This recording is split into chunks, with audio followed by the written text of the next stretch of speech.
Blue and red lights flash across Jamal Davis's terrified face as he drops to his knees, palms raised skyward. The cold metal of handcuffs clicks against his wrists. "Please," he whispers. "I was just waiting for my girlfriend."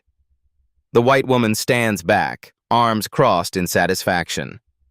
"I watched him testing car doors for 15 minutes, she announces to the growing crowd of smartphone videographers. Her voice carries the unmistakable tone of someone who's already made up her mind. "Somebody call his parents!" a bystander shouts as an officer forces Jamal's face against the asphalt. Blood rushes to the teenager's cheeks, not from the rough concrete, but from the public humiliation burning through him. The crowd falls silent as a gleaming black SUV with government plates cuts through the sea of onlookers. The vehicle stops abruptly. Out steps a woman in a tailored suit, phone still pressed to her ear. "Governor, I'll call you right back," she says with deadly calm. "They have my son face down in a parking lot." The officers' faces drain of color as they recognize exactly who just stepped onto their crime scene. Sunlight bounces off the polished storefronts of Hillcrest Shopping Center as Jamal checks his watch for the third time. The afternoon crowd flows around him, couples with shopping bags, mothers with strollers, teenagers killing time. Jamal adjusts the hood of his track team sweatshirt and paces near the boutique entrance where his girlfriend Aisha has been shopping for nearly 30 minutes. He steps away from the storefront, leaning against a lamppost with a clear view of the entrance. To pass time, he walks toward the parking lot, casually glancing at his reflection in the windows of parked cars, fixing his hair. "Come on, Aisha," he mutters, pulling out his phone to text her. "How much longer?" Across the lot, Diane Hartwell exits the management office, designer handbag clutched under her arm. Her eyes immediately lock onto Jamal. Something in her posture changes, shoulders tightening, jaw setting into a hard line. "There he is again," she thinks. Third time, I've seen him looking into different vehicles. Diane watches as Jamal peers at his reflection in a BMW's window, then moves to a Mercedes. Her hand instinctively tightens around her purse strap. She pulls out her phone, thumb hovering over the security contact.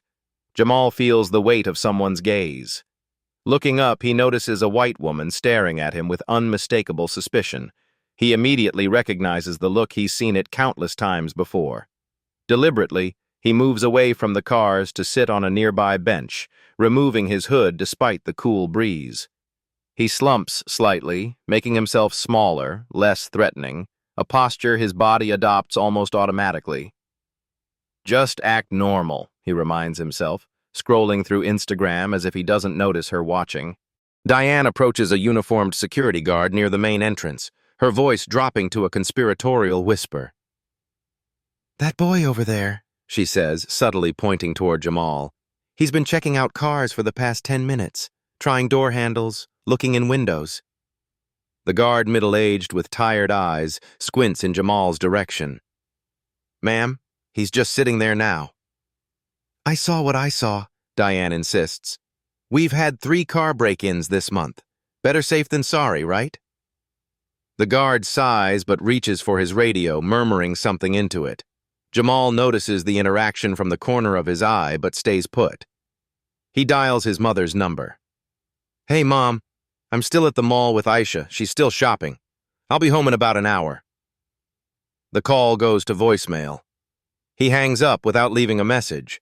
As Jamal ends his call, 2 police cruisers silently pull into the parking lot, lights off. Jamal remains on the bench, scrolling through Instagram. His phone vibrates with a text from Aisha. "Sorry, babe. Just need 5 more mins. Found the perfect earrings." He doesn't notice the police at first. Officer Jennings, a stocky white man with a military haircut, approaches from the front, while Officer Ramirez, younger, Latino, with cautious eyes, flanks from the side.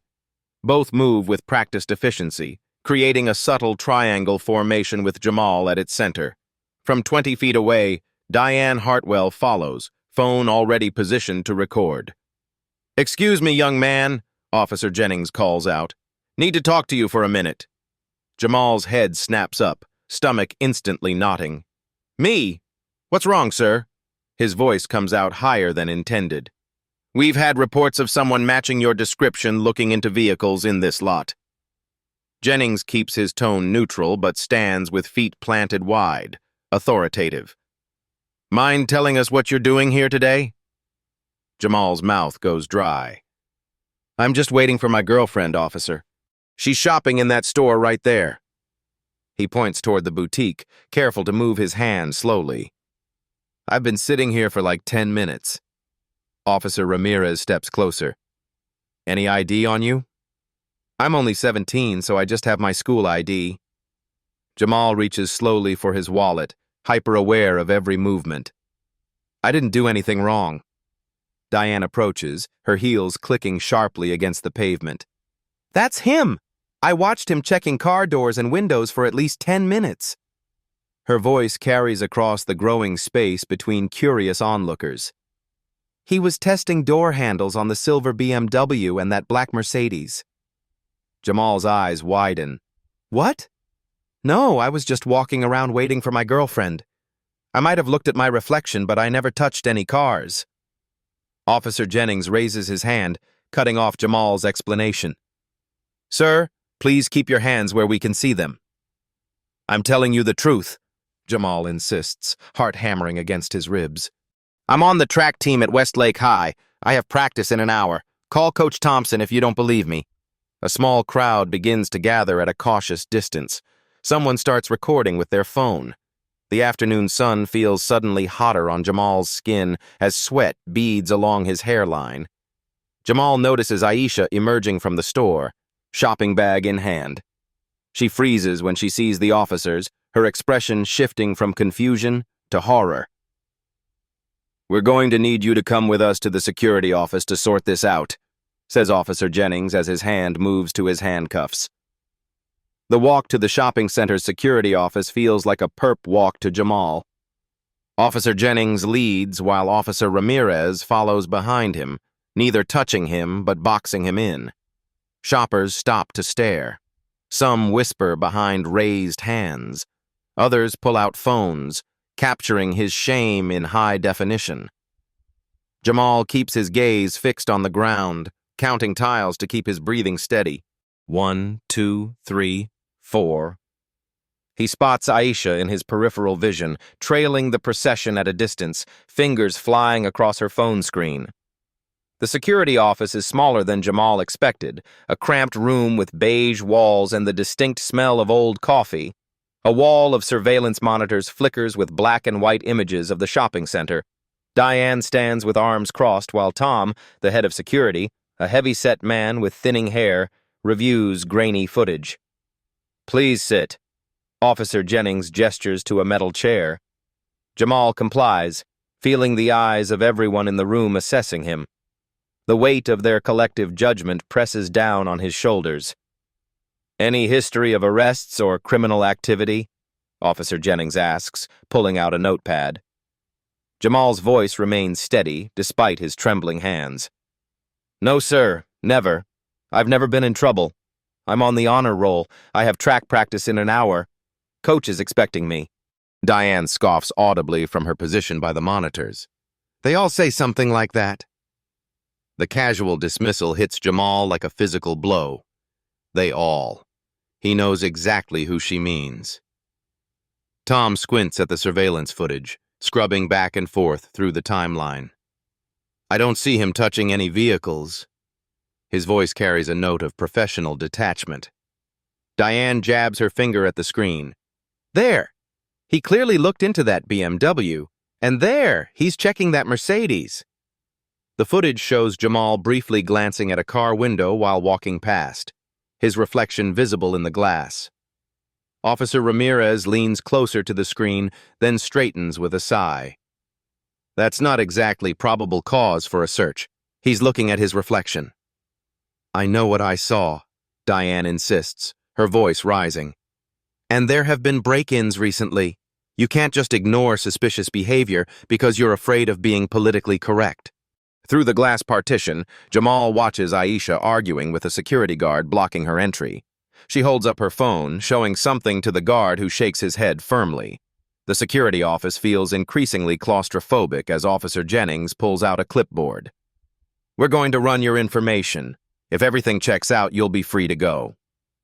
His tone suggests this is routine, not the humiliating ordeal it actually is. Jamal provides his details: name, address, date of birth, all while Diane watches with obvious satisfaction. The officers step outside to call in the information, leaving Jamal alone with Diane and Tom. The silence stretches uncomfortably until Jamal speaks, his voice soft but clear. "Ma'am, I don't know why you think I was doing something wrong, but I wasn't. I was just waiting for my girlfriend." Diane's response is cold and clipped. "I'm responsible for safety here. Better to be cautious than sorry when someone looks out of place." The implication hangs in the air. Jamal's eyes flash with understanding. "Out of place? You mean because I'm black?" Tom shifts uncomfortably in his chair, suddenly very interested in adjusting a monitor. Diane's expression hardens. "Don't play the race card. This has nothing to do with that. This is about behavior, not color. I would have reported anyone acting suspiciously." "Looking at my reflection is suspicious?" Jamal asks, fighting to keep his voice level. "Testing door handles is suspicious," Diane counters. "And that's what I saw." Jamal opens his mouth to respond when his phone buzzes. A text from his mother lights up the screen. "On my way. Don't say another word." Jamal's heart pounds against his ribs as he realizes his mother isn't just coming, she's bringing a storm. Jamal sets his phone face down on his lap, his mother's words echoing in his mind. How many times had they rehearsed this? The conversations played out around their dinner table like fire drills for a disaster they hoped would never come. "If you're ever stopped," his mother had told him countless times, "be polite, be calm, but say as little as possible. Call me immediately."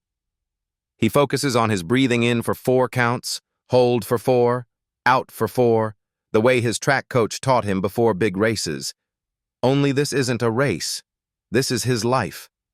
Through the glass partition, Aisha has cornered Officer Ramirez, holding up her phone.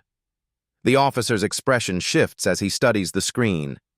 Jamal can't hear their conversation, but he sees several people gathering around Aisha, looking at her phone and nodding. Inside the security office, Diane paces impatiently, checking her watch. "Shouldn't you be searching him?" she asks Tom. "What if he has stolen items?" Tom frowns, the furrows in his brow deepening. "We can't do that without probable cause. The officers haven't found anything in his record yet." Diane pulls him aside, her voice dropping to a whisper that's still audible in the small room. "Listen, Tom, I've worked with these types before. Trust me. Where there's smoke." Jamal pretends not to hear, but his jaw clenches involuntarily. He stares straight ahead, fingers typing a message to his mother without looking at his phone. "Security office at Hillcrest Shopping Center. Being accused of looking in cars." Across town, Renee Johnson sits at the head of a conference table, surrounded by staff members reviewing documents. Her tailored navy suit and pearl earrings reflect her position as Assistant Attorney General for Civil Rights. The meeting agenda on the screen reads, "Systemic Bias in Housing Practices." When her phone buzzes, she glances down discreetly. Reading Jamal's text, her expression transforms from professional composure to cold determination in an instant. The change is so dramatic that the room falls silent. "I need to address an urgent situation," she announces, already gathering her papers. "Please continue reviewing the settlement terms. I'll expect a full briefing tomorrow morning." No one questions her departure. The authority in her voice brooks no argument. In her car, a government-issued black SUV Renee makes 3 calls in rapid succession. First, to her personal attorney. "David, I need you to meet me at Hillcrest Shopping Center immediately. My son is being detained by police." She listens briefly. "No charges yet. Racial profiling situation. I'm heading there now." Her second call goes to Captain Rivera, the police department's community liaison officer. Grace, it's Renee Johnson. There's a situation developing at Hillcrest involving my son and 2 of your officers. I'd appreciate some eyes on this before it escalates further. The third call goes to a number she rarely uses, the private line of Commissioner Banks, with whom she serves on the city's police oversight committee. James, it's Renee. I'm calling in that favor. Back at the security office, Officer Jennings returns, his demeanor noticeably different. Your record is clean, he tells Jamal, but we still need to file a report about this incident. Diane smiles triumphantly. And maybe next time you'll think twice about loitering around cars that don't belong to you. Jamal remains silent, eyes downcast but mind racing. He's heard his mother's courtroom voice enough times to know what happens next. The temperature in the room seems to drop several degrees as he waits. Outside, the crowd has grown. Aisha's live stream now has over 100 viewers, with comments flooding in questioning the officer's actions. The hashtag #ShoppingWhileBlack has already started trending locally. A black SUV with government plates pulls into a reserved parking spot directly in front of the security office. Officer Ramirez notices the SUV first.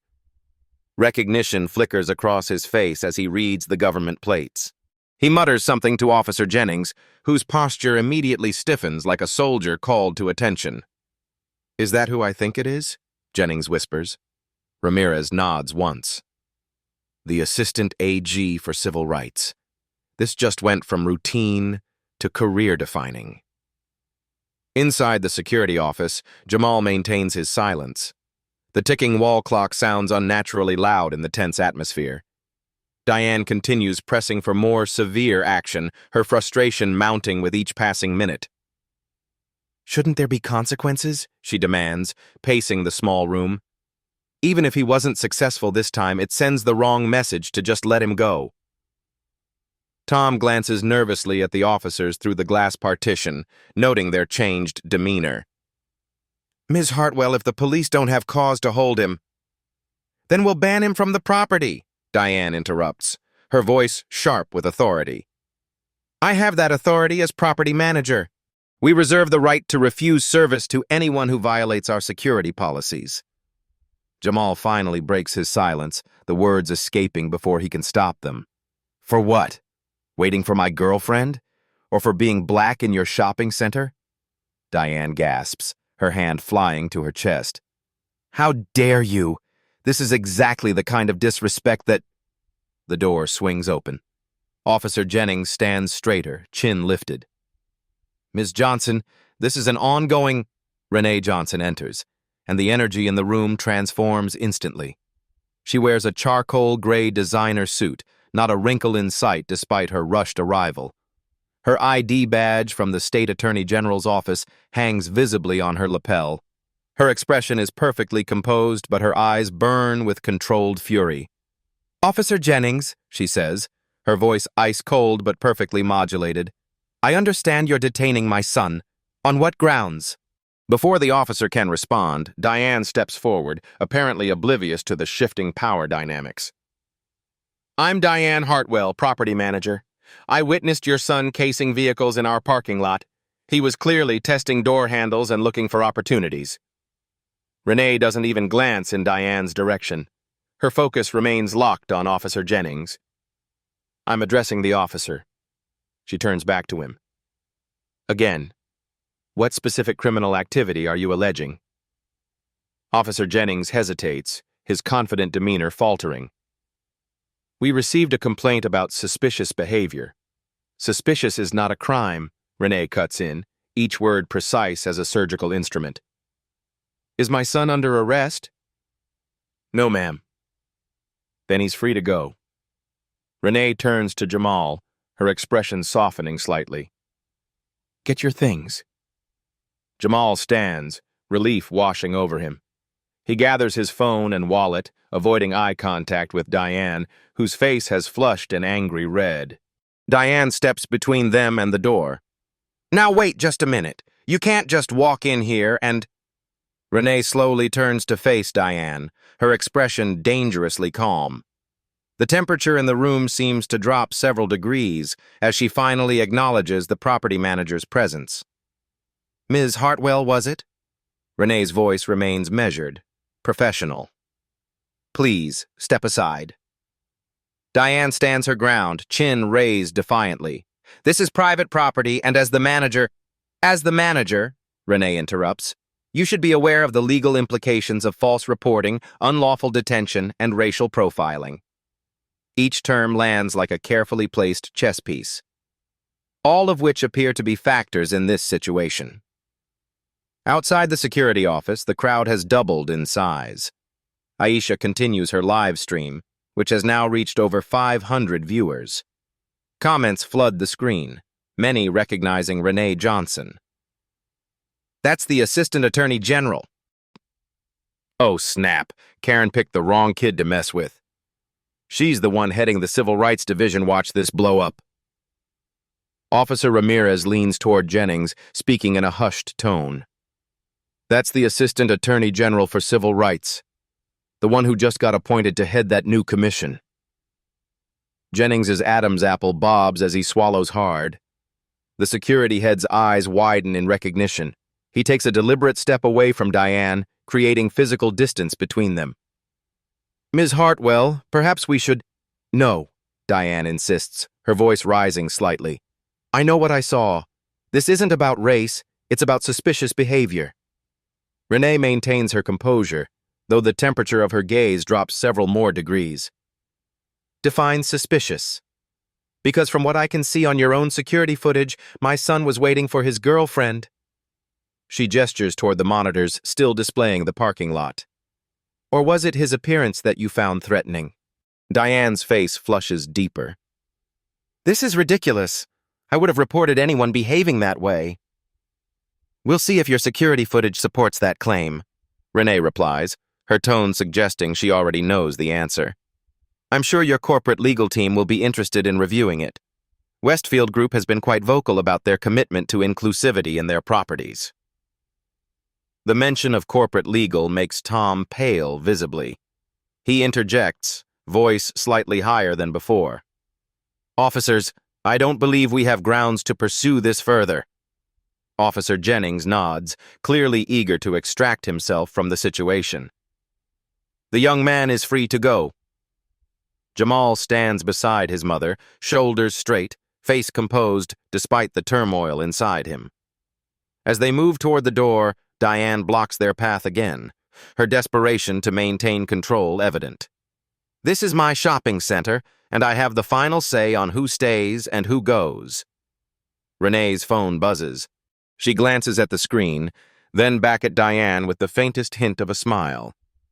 "Actually, according to the Westfield Group corporate directory I'm looking at, you're the assistant property manager, and your regional director, whom I just texted, would like a word." Diane's phone rings loudly in the tense silence of the room. Diane stares at her ringing phone, the regional director's name flashing on screen like a neon warning sign.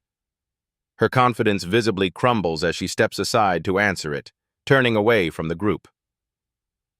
"Stephen, hello. I was just about to call you." Her voice trails off as she listens, her shoulders tensing with each passing second. "But you don't understand the situation." Another pause.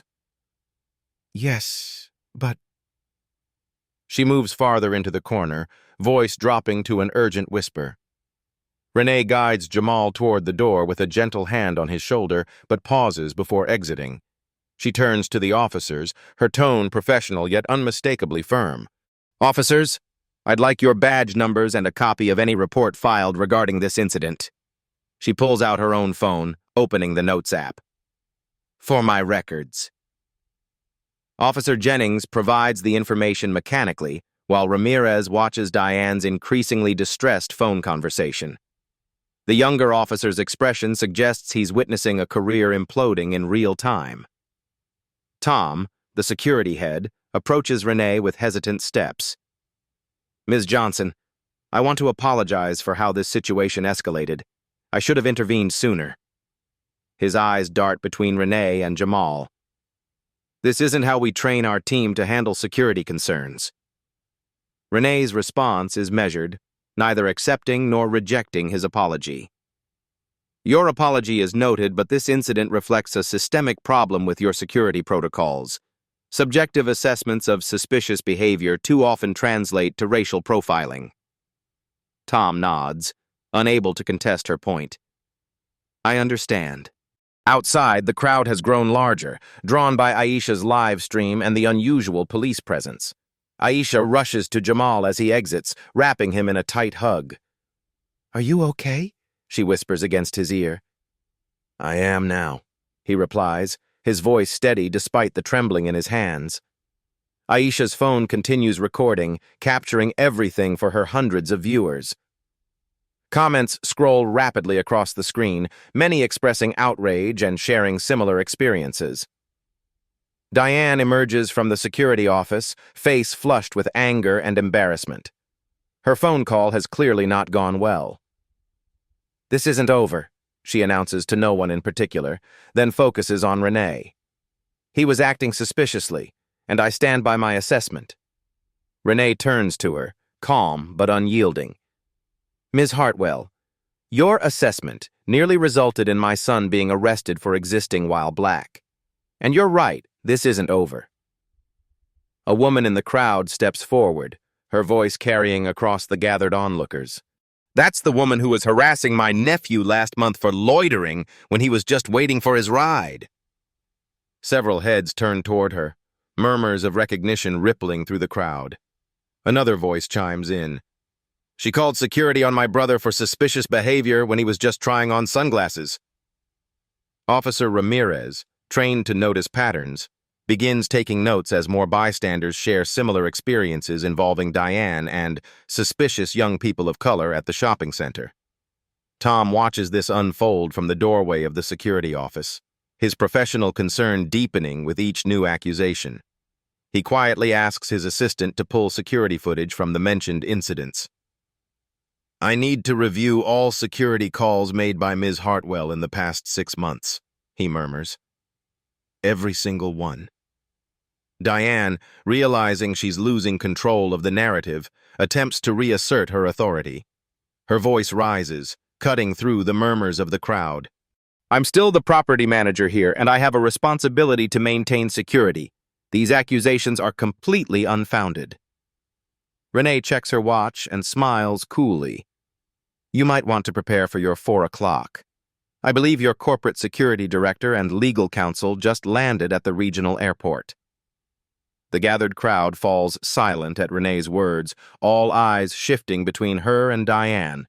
The revelation hangs in the air like a thundercloud ready to burst. Diane's confident facade cracks further, uncertainty creeping into her expression. What none of them yet fully understand, Diane least of all, is exactly who Renee Johnson is beyond being Jamal's mother and an assistant attorney general. The ID badge hanging from her lapel tells only part of the story. Renee Johnson isn't just any civil rights attorney in the AG's office. She's the recently appointed chair of the state's newly formed Commission on Bias in Public Accommodations, created specifically to address patterns of discrimination in commercial settings. Governor Williams selected her personally after her distinguished 20-year career prosecuting high-profile civil rights violations. Her appointment made headlines just 3 months ago, though clearly Diane doesn't keep up with state government news. The commission was formed in response to a growing number of incidents exactly like this, cases where customers of color faced unwarranted suspicion, harassment, or exclusion from businesses. Renee's mandate includes investigating patterns of discrimination, creating new enforcement guidelines, and developing training protocols for businesses across the state. As Renee and Jamal walk away from the security office, the crowd parts respectfully. Phones and cameras continue recording their every move. Renee walks with practiced composure, her hand resting protectively on Jamal's shoulder. Despite his earlier humiliation, Jamal keeps his head high, shoulders squared. A news van pulls into the parking lot. Aisha's live stream has attracted local media attention. A reporter with a microphone hurries toward them, cameraman in tow. Ms. Johnson, the reporter calls out, can you comment on what happened here today? Renee pauses, considering the question. When she speaks, her voice carries the precise weight of someone who knows exactly how to use media attention constructively. What happened today is unfortunately not isolated, she begins. My son was racially profiled while waiting for his girlfriend. I'm here as a mother first, but I cannot ignore how this incident reflects the very issues our commission was formed to address. The reporter's eyes widen at the connection. You're referring to the Governor's Commission on Bias? Yes, Renee nods. And while I didn't expect our work to become personal, today's incident will certainly inform our upcoming public hearings. Meanwhile, Diane follows them out of the security office, still trying to manage the situation that's spiraling rapidly beyond her control. This is being blown completely out of proportion, she insists to anyone who will listen. We have legitimate security concerns. Her words cut off as a town car pulls up beside the news van. A suited woman approaches with brisk, purposeful steps, legal briefcase in hand. Ms. Hartwell, she calls out. Rebecca Lane, Westfield Group Legal, we need to speak privately, now. Diane's face pales as the corporate attorney gestures firmly toward the management office. Tom approaches Renee holding a tablet. His expression has transformed from defensive to deeply concerned. Ms. Johnson, I've pulled footage from the incidents others mentioned. There appears to be a pattern. And he swipes through several video clips showing Diane confronting various people of color throughout the shopping center. Officer Jennings steps away to answer a call on his radio. When he returns, his demeanor has changed completely. Ms. Johnson, he says with newfound deference, the chief would like to personally apologize for any distress caused today. He's asked if you'd be willing to meet tomorrow to discuss how we can better handle similar situations. The power dynamic has completely shifted. Diane watches helplessly as her authority crumbles, as corporate representatives huddle with the security head, reviewing footage and taking statements from witnesses. The shopping center she's governed with unquestioned authority for years now feels like hostile territory. Jamal, who has remained remarkably composed throughout the ordeal, finally turns to his mother. Did you know this would happen when I texted you? Renee's professional facade softens slightly, revealing the mother beneath the power suit. Not exactly this. But I knew who would listen and who could help. That's why I've always told you to contact me immediately in these situations. A young black security guard approaches hesitantly, cap in hand. Ms. Johnson, I've worked here 6 months, and Ms. Hartwell has filed suspicious person reports on 17 individuals. 15 were people of color. I've been documenting it because it didn't seem right, but I was afraid to speak up. Renee reaches into her purse and hands him her card. The commission would value your testimony. What's your name? Andre Wilson, ma'am. Mr. Wilson, your documentation could help ensure this doesn't happen to others. As corporate representatives lead Diane away, the regional director approaches Renee. Ms. Johnson, our CEO would like to speak with you about making Westfield Group the first corporate partner in your commission's new training program. 1 week later, Renee sits at the polished conference table in Westfield Group's regional headquarters. The room's floor-to-ceiling windows offer a panoramic view of the city skyline, a subtle reminder of the corporate power concentrated in this building. Present are CEO Marcus Bennett, the legal team led by Rebecca Lane, and a newly hired diversity consultant. Diane sits at the far end, accompanied by her personal attorney, a thin man with nervous eyes who keeps adjusting his tie. The atmosphere is tense but professional. Leather portfolios and water glasses sit precisely arranged before each participant. This isn't a trial, but everyone present knows significant consequences hang in the balance. CEO Bennett addresses the room first. Ms. Johnson, thank you for agreeing to this meeting before proceeding with any formal action. We take these allegations extremely seriously. Renee reviews the documentation spread before her security reports, video stills, and witness statements compiled over the past week. These aren't merely allegations, Mr. Bennett. The data your own security team compiled shows a disturbing pattern. She slides a graph across the table. Ms. Hartwell initiated security responses against people of color at over 4 times the rate of her white counterparts in similar positions across your properties. Rebecca Lane, Westfield's chief legal counsel, interjects. Her voice is measured but concerned. We acknowledge the statistical disparity and are prepared to address it systemically. Westfield Group has always prided itself on being an inclusive environment for shoppers and employees alike. Diane's attorney attempts damage control, leaning forward with practiced sincerity. My client has an exemplary record of protecting property at the expense of innocent shoppers, Renee counters, her tone remaining professional despite the interruption. The Commission has received 27 statements from individuals describing similar experiences at your Hillcrest location alone. This suggests an institutional failure, not just an individual one. Diane sits stiffly, her eyes fixed on a spot on the wall just above Renee's head. The scene shifts to Westlake High School, where Jamal navigates the hallway between classes. He's become reluctantly famous. Video clips from Aisha's live stream have circulated widely on social media, transforming him from just another student to a symbol of something larger. Some classmates approach him with newfound respect, offering fist bumps and words of support. Others regard him with uncomfortable curiosity, as if seeing him for the first time. "Hey, Jay," calls Marcus, his teammate from track. "You coming to practice today? Coach says you missed yesterday." "Yeah, I'll be there," Jamal replies, trying to maintain normalcy despite feeling anything but normal. His track coach pulls him aside later, concern evident in his weathered face. "You okay, Davis? This whole situation, it's a lot for anyone to handle." Jamal nods. "I'm good, Coach. Just trying to focus on regionals next month." "Your times have been solid. Don't let this derail you," Coach says, squeezing his shoulder. "But if you need to talk..." Back at Westfield headquarters, CEO Bennett presents their proposed response on a large screen. A comprehensive anti-bias training program for all security personnel, review of security protocols with third-party oversight, community outreach initiatives including sponsorship of local youth programs, and a significant donation to education programs supporting inner-city youth.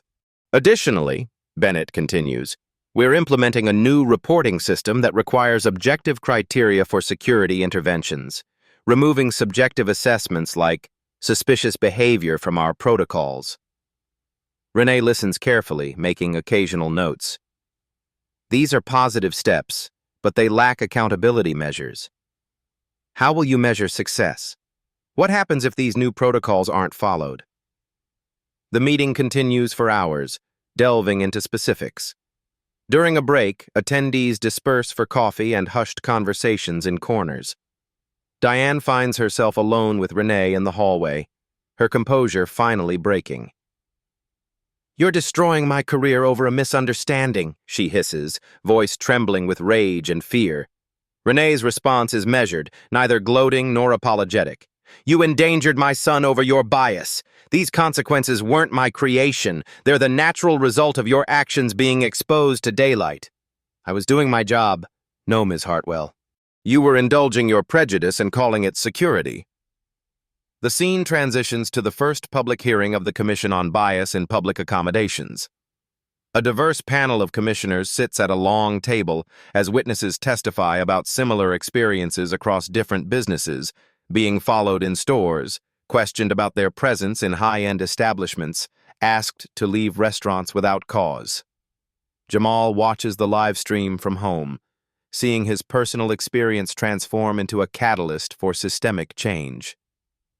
Aisha sits beside him, her hand resting on his. "That could have been any of us," she says quietly. "But it was me," Jamal replies. "And now maybe it won't be someone else." At Westfield's headquarters, the final agreement takes shape. Diane will be transferred to a non-public-facing role in facilities management. Security policies will be overhauled with the Commission's guidance, and the company commits to being the test case for the Commission's new certification program. We want to turn this unfortunate incident into an opportunity to lead by example, CEO Bennett announces as the meeting concludes.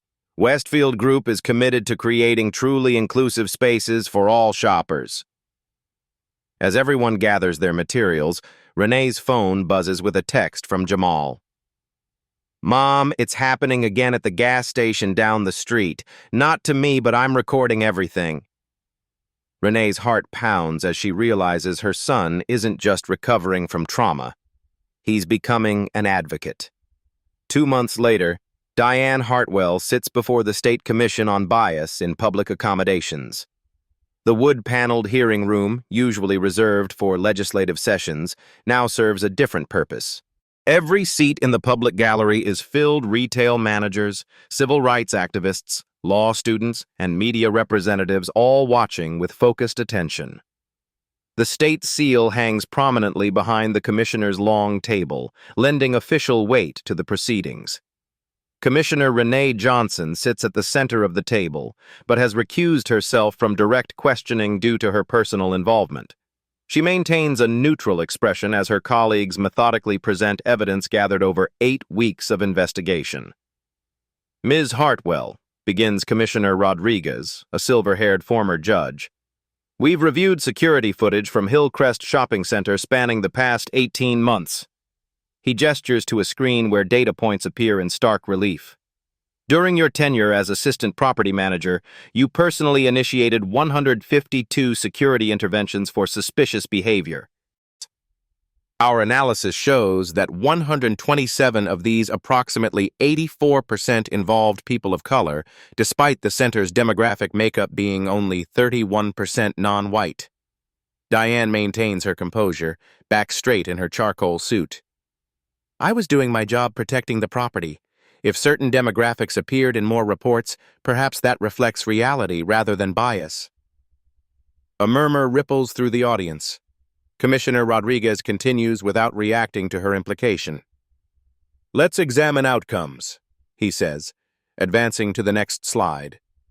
Of your 152 reported incidents, how many resulted in arrests or confirmed criminal activity? Diane shifts in her seat. I wouldn't have that information. Once security or police were involved, my role ended. We have that information, interjects Commissioner Washington, a behavioral scientist specializing in implicit bias. Of all incidents you reported, only 17 resulted in any confirmation of criminal intent or activity. That's roughly 11%. The room stirs with tension as Commissioner Washington continues, her voice measured but direct. More tellingly, in incidents where you reported suspicious behavior, security footage confirmed actual theft or vandalism in only 3% of cases involving minorities, compared to 54% of cases involving white individuals. This suggests you set a much lower threshold for suspicion based on race. Diane's attorney attempts to object. My client made good faith assessments based on behavior, not race. This statistical analysis ignores the complexity of security work. Commissioner Washington remains unflappable. We've accounted for variables including time of day, specific behaviors exhibited, dress, age, and gender. The racial disparity remains statistically significant. As the hearing progresses, former colleagues testify to comments Diane made in private. A former security guard recounts her instruction to keep an extra eye on groups of those urban-looking teenagers. The young security guard, Andre Wilson, presents his documented log of incidents, meticulously noted with dates, descriptions, and outcomes. The pressure builds visibly. Diane's confident demeanor begins to crack around the edges, a tightening of her jaw, a slight tremor in her hand as she reaches for water. You don't understand what it's like on the ground, she finally says, voice rising with frustration. You're looking at numbers on a page. I was there. I had to make split-second decisions. Certain people just look more suspicious. Could you elaborate on what makes someone look suspicious? Asks Commissioner Washington, her pen poised. Diane's response reveals her implicit biases with damning clarity. Hoodies pulled up, hands in pockets, wandering without shopping bags, groups of teenagers moving together. And would you consider these behaviors equally suspicious regardless of the person's race? In theory, yes, but Diane stops, seeming to realize the trap. But in practice? Commissioner Washington prompts. Experience teaches you patterns, Diane insists, her voice hardening defensively. In the audience, Jamal watches from beside his father, Michael Johnson, a cardiothoracic surgeon who has taken a rare day away from the hospital to support his son. No longer the humiliated teenager from the shopping center incident, Jamal sits tall, understanding the importance of this moment beyond his personal experience. This isn't just about you anymore, his father had told him that morning. What happened to you is becoming something bigger. The commission's deliberation is brief. When they return, their verdict is unanimous. Diane violated multiple anti-discrimination policies. The consequences are substantial professional censure, mandatory bias training, and a 2-year ban from security management positions in public accommodations. Commissioner Rodriguez delivers the final statement. More significant than the individual penalties is the precedent this case establishes. The Commission will use this case to create new guidelines for retail security protocols statewide, ensuring objective criteria replace subjective assessments that too often mask implicit bias. As Diane gathers her belongings, reporters cluster at the exit, microphones extended. Ms. Hartwell, do you accept the Commission's findings? Will you appeal? Her final words reveal a person still unable to recognize her bias. This whole process was rigged from the start. Some people just can't handle being questioned when they act suspiciously. That evening, Renee receives a call from the governor. The White House Justice Reform Team saw the hearing. They want to use our commission's framework as a national model. 6 months later, the impact of what began as one racial profiling incident ripples across the state's retail landscape. What started as a mother protecting her son has catalyzed changes few could have predicted. At Hillcrest Shopping Center, the physical space looks largely the same: polished storefronts, central fountain, holiday decorations hanging from the vaulted ceiling. But subtle differences reveal deeper transformations. New signage near entrances states, "All are welcome. Report concerns to customer service." Security guards now wear body cameras with their uniforms. Tom, still head of security but with a promotion to Director of Safety and Inclusion, leads a training session for his team. Suspicious behavior must be defined by specific actions, not appearances, he explains to 3 new hires. Our protocols now require documentation of objective criteria before intervention. Andre Wilson, the young security guard who documented Diane's pattern of bias, now serves as training coordinator. His detailed records became the foundation for the center's reformed approach. We've had 0 complaints of racial profiling in the past 4 months, he tells a visiting retail security association. And our actual prevention of theft and property damage has increased by 22%. Across the state, major retail chains implement the Commission's certification program. Window decals reading "Bias-Free Zone All Welcome" appear at entrances to participating businesses. The certification requires bias training for all customer-facing staff, revised security protocols, and regular audits of security interventions to identify potential patterns of discrimination. The Westfield Group, fulfilling its promise to serve as the test case, hosts a community dialogue event in Hillcrest's Central Court. Local residents, many from minority communities, share experiences and suggestions directly with management. The corporate tension that typically characterizes such events has been replaced by something more genuine, actual listening. Police departments adapt as well. New response protocols for retail security calls require specific allegations of criminal behavior rather than vague, suspicious activity reports. Officers Jennings and Ramirez now lead training sessions on de-escalation and bias recognition for their precinct. We ask different questions now, Officer Ramirez explains to a rookie. Not just what did they look like, but what specific actions made you concerned.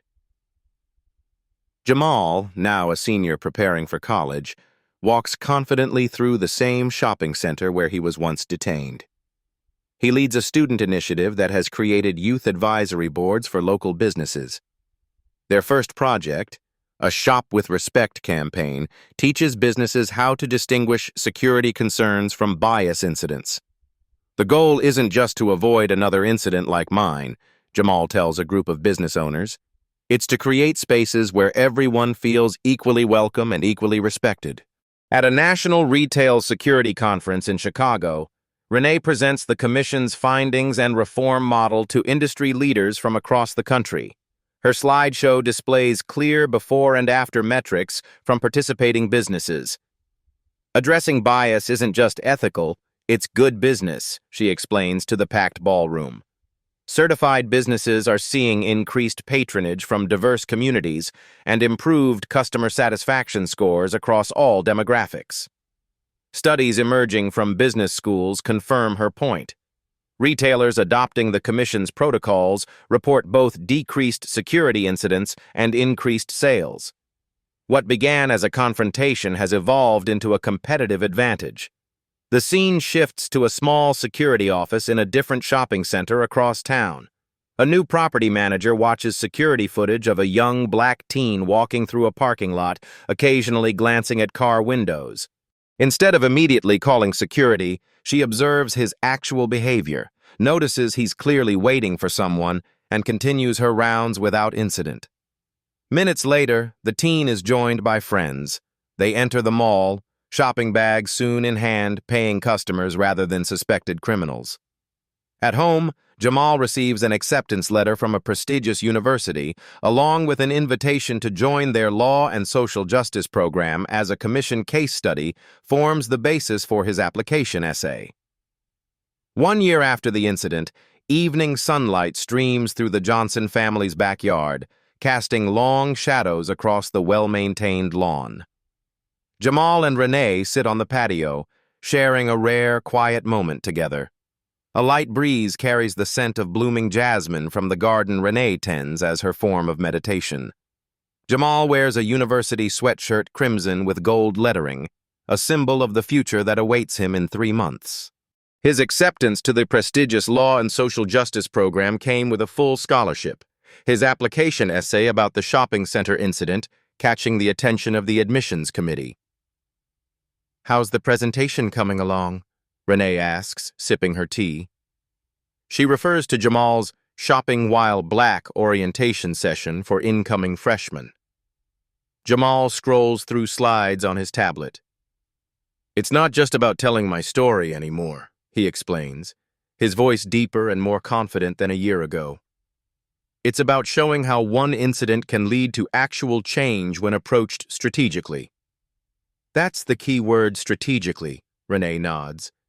"Anger is valid, but channeling it effectively is what creates lasting impact." They sit in comfortable silence for a moment, both reflecting on the year's transformations. The Commission's work has expanded beyond retail environments into housing, healthcare, education, addressing systemic bias across sectors. What began as a mother protecting her son has evolved into a model being replicated in neighboring states.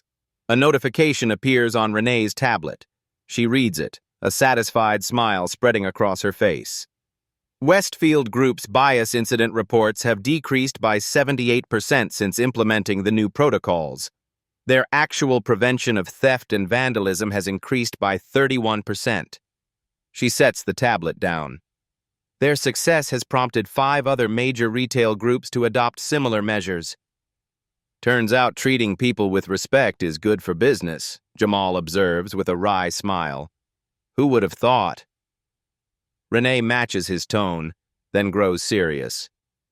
"I'm proud of how you've handled all this. Many people would have retreated after such an experience." Jamal considers this. "Before it happened, I felt powerless whenever someone looked at me suspiciously. Now I understand the systems at work and how to change them." His fingers trace the university logo on his sweatshirt. "That's why I want to study law. I want to build better systems, not just navigate the broken ones." A text arrives from Aisha, now Jamal's college girlfriend. They'll be attending different universities but are committed to making it work. The message contains a news link. Another state has adopted their commission model after a similar incident at an upscale department store. When I took this position, Renee says, watching a hummingbird dart among her flowers, I never imagined it would become so personal. But watching you handle that day with such dignity, that showed me why this work matters. Jamal admits something he hasn't before. I was terrified in that security office. When they called the police, all I could think about were the stories we've seen on the news, the ones that don't end well. Renee reaches for his hand. I know, but your arrival changed everything. Not just because you're my mom, but because you knew exactly which levers to pull. Jamal looks at her with newfound appreciation. It wasn't about yelling or threatening. It was about knowing which systems to engage and how to hold them accountable. As the sun sets, mother and son discuss the upcoming school year and Jamal's plans. The trauma of that day hasn't disappeared. Jamal still feels his heart rate increase when he sees security guards watching him in stores, but the experience has been transformed into purpose. The irony, Jamal says, is that Diane actually helped create exactly what she feared, another advocate for change who understands how the system works. Renee smiles at her son, doctor's son, future lawyer, catalyst for change. True justice isn't just about individual victories, it's about changing the systems that make injustice possible. These stories of justice aren't just entertainment, they're blueprints for change in your own community. The power to transform systems begins with recognizing bias when you see it, and knowing how to respond effectively. Subscribe to Beat Stories for more powerful narratives that expose injustice and celebrate those fighting for change. Hit the notification bell to never miss our weekly uploads of stories that matter. If this video resonated with you, help spread awareness by liking, sharing, and adding your voice to the conversation below.